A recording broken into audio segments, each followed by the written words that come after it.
written by Keith and Sarah Cottermorton, illustrated by Lisa Manuzak Wiley. The Hero of the Pacific. The Polynesian people of the Southern and Central Pacific Ocean range over incredible distances. They settled more than 1,000 islands in this region, and each island has its own tradition. However, these people share certain key elements of culture, myth, and religion. One of the mythical figures common to all of Polynesia is the trickster Maui, whose heroic exploits have been told in different ways across the Pacific. Maui was a demigod, son of the human woman and a god. Some legends called him the son of Tangaroa, the Polynesian god of the sea, while the other he was the son of Sunro, the god of the heavens. But he was not immortal as the god was. He did have supernatural powers of cunning, imagination, and strength. In fact, the Polynesians did create Maui with much the same of the world as they knew it here. Here are a few of the stories Polynesians had told all across the Pacific, from New Zealand to Christmas Island to Hawaii, about Hero Maui. Maui pushes up the sky. Long ago, when the world when the world was young, the earth and sky had not been separated. The plants that grew on the earth pushed steadily up along the sky. As they grew, the constant pressure flattened the leaves. Eventually, the plants pushed the sky upwards. Eventually, people from place to place. It was very inconvenient. We had trouble getting the daily work done. It was difficult to fish or fall, or even greeting one another when traveling was so slow and cumbersome. Seeing this, Maui took the pity on the people. He decided to raise the sky into the heavens so that humanity could move freely on earth. Maui's strength was great, but he knew he could not accomplish such an enormous task alone. So he went to Ru, the god of heavens, to request aid. Together, they come up with a plan. They will travel far apart from one another and simultaneously lifted the sky between them. Maui crossed the north and Ru kept south until they each came to a place where they could lie their flat on the ground and push upward. They lay their stomach and brace with their backs against the sky. When Maui gave the signal, they both began to push and shove their backs against the sky. The strength was enormous, and the sky began to move. Virtually, they pushed themselves into move with crouching position. Then, with great effort, they stood up the sky, resting on their shoulders. Then, Ru and Maui placed their hands under the sky, palm up and straight upward until they were taller than the tallest mountains. As they grew, the sky rose with them until it floated miles above land.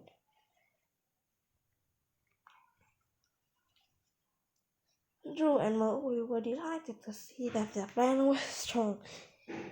In their joy, they became a little careless. Maui gave the sky playful little jabs with his fingers, and Ru extra push too. As a result, the sky looked twisted, dented, and bent above them. It looked awkward.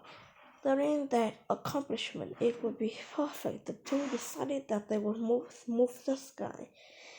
They picked up two enormous stone axes and set to work, chiseling and pounding. The achievement is still visible today as we look up, and the perfect blue dome can grow more and more freely on the earth because of their efforts. Maui's sun nails the sun. The lifting of the sky created an unexpected problem. Now the sun had enough place to run very fast across the heavens each day. The sun was delighted with the turns of events. Every day he ran more quickly, trying to see how fast he could go. This caused great suffering for humankind. The day became very short. The plants could not grow and food could not ripen. Then there was hardly any time to be careful, and the nights were long and bitterly cold. Maui's own mother was particularly unhappy about the sun rays across the heaven.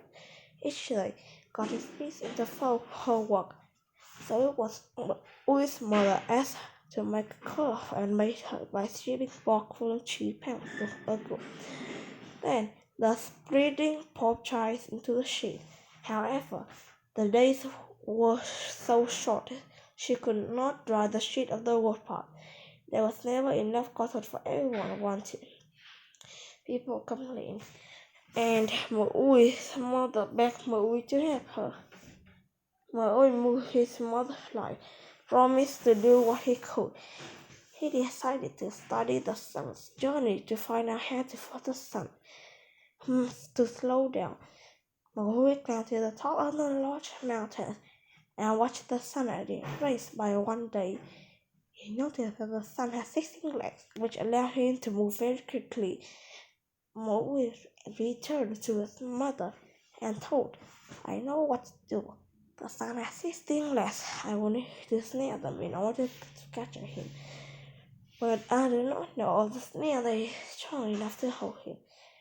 "Listen," said Maui's mother, "I will tell you how to snare the sun. First, take the rope from me." Then they make the strong vine rings of 15 different ropes. "But for the rest of the material to make your snare," she said, "you must visit your grandmother." Following his mother's direction, Maui journeyed to his grandmother's home. When the old woman learned of the purpose, she was eager to help. She gave him a magic ball axe and one more strong rope, and told Maui to hide underneath a tree and a mountain. From there, she said, "you will be able to see the sun as he comes up over the horizon, but he will not be able to see you. When his first legs creep up and over the horizon, grow your first rope, catch his leg and fasten the rope secure to a tree. Do this as each of his leg comes up. You will trap him. Then you can make your demands." Maui did exactly as his mother and grandmother had told him. Before the dawn of the morning, he concealed himself under a tree on top of the tallest mountain he could find. Before long, the sun's first leg appeared on the horizon, and Maui threw his rope and caught it. He fastened the rope to a tree and waited for the second leg to appear. As the sun came up, Maui continued to tap his legs. The sun soon realized what was happening and slowed his action, but it was too late. Maui had already captured most of his legs. As the sun brought his final leg into the sky, Maui captured it and bound it securely to the tree. The sun turned, trying to flee under the horizon, but Maui dragged him back. Maui threatened him with enormous war axe that his grandmother had given him. The sun was terrified with his life, and he begged Maui to release him. "I will do no such thing," Maui said, "until we reach an agreement." And he described all the trouble the sun's rapid progress across the sky had made for humankind. He explained how the people could not cook, work, or pray because because the day was so short. The sun, in fear, agreed to everything. Maui said, as soon as they had a bargain. But Maui was not hard-hearted, and he allowed the sun to travel quickly across the sky in winter. But the summer, they agreed that the sun would travel long and the people would be able to complete their work. Thus Maui snared the sun and created the season we have today. Maui pulls up the island. Maui's strength and cunning were equal, only his love of mischief His relatives got tired of his praise from time to time when he and his brother went out fishing. For example, the brothers could often catch fish that much time and effort, only to discover that the fish wound up in Moore's net. Eventually, Moore's brother refused to take him fishing any longer. Moore was very disappointed at this, for he loved to tease and trick his brother. He begged them to reconsider. His brother, however, was adamant, seeing that their minds were made up. As Moore realized that he had broke his word as a fisherman, he never fished with his brothers again. Maui decided to make a new fishing hook that could be capable of catching the greatest fish in the world. Maui labored for many days and nights making an enormous fishing hook, a bone and twisted vines that breathed some own magic power into it. Next, Maui transformed himself into a beetle and hid one of his brothers in the fishing net.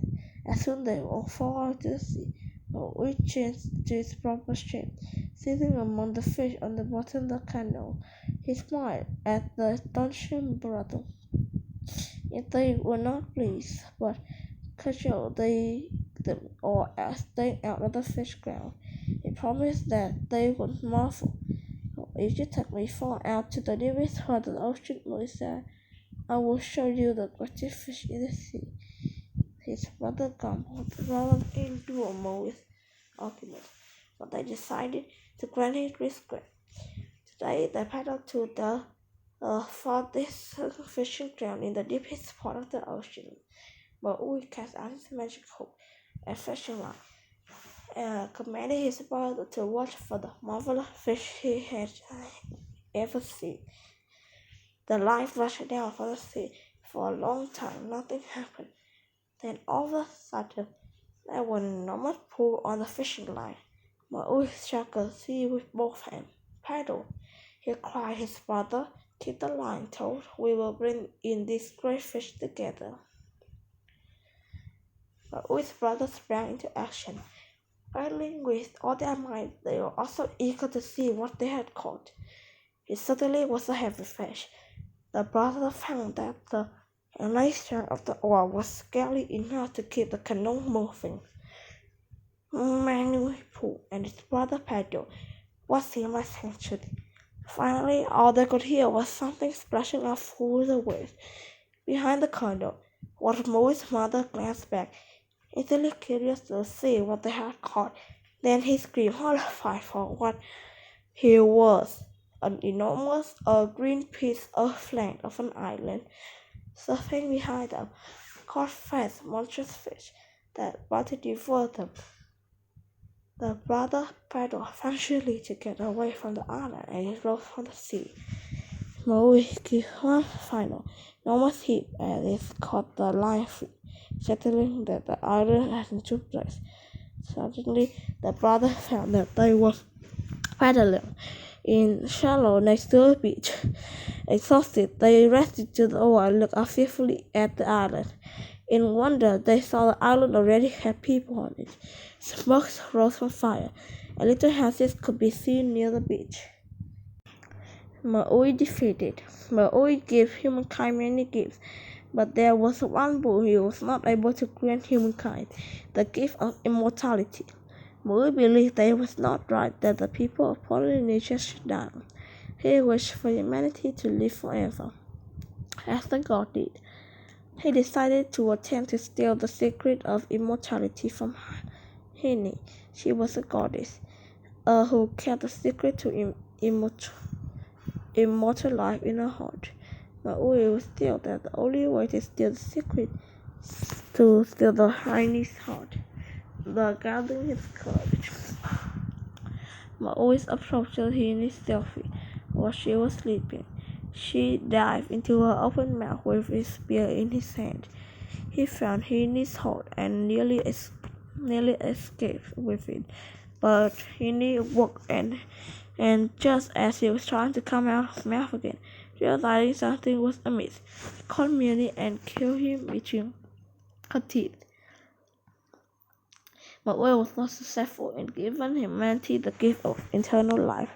But for the attempt, the story of Mowgli exploits and among the best loved legend of Polynesia. In this way, the hero Mowgli survived, and the story about him are passed down from generation to generation. Good job!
You did it! Perfect!